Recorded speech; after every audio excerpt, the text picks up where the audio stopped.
Yeah, there's a bill that was introduced by Representative Meekhoff that would require the agencies to provide an annual report on the rules that have been promulgated, and also to look back and do periodic reviews on some of these rules and regulations and their impact on small business to see if the rules are still necessary, to see if they're needed, and also to review whether or not the costs associated with the rules and regulations are in line.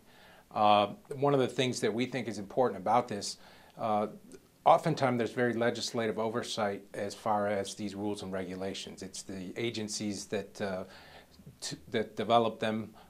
They don't necessarily need to go before the legislature, and this would provide a review that the legislature could do on a periodic basis. Another important aspect with regard to as the small businesses are concerned, is more often than not, compliance with these rules and regulations, the cost therein is much disproportionate vis-a-vis large businesses. Large businesses have compliance offices, attorneys on staff, and that sort of thing, so that they can tell the company how they need to deal with any given rule or regulation, whereas small companies need to contract that out, hire an attorney for a special case. We'll take proposed ergonomic standards as an example, as one of the rules that may be put into place before the end of the year.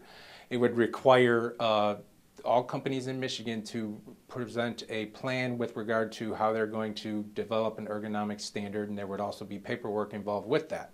Well, that's not a major problem for some of the larger corporations and companies around the state because they already have ergonomics experts on staff. Obviously, most small businesses may even be asking what ergonomics is, let alone whether or not they know how to put together a plan.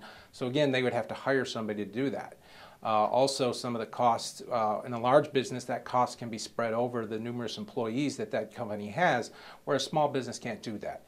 And so we think this is a step in the right direction to have an annual review to see if some of these rules and regulations are necessary, and then to follow that up with periodic reviews, especially to see how the impact is on small business.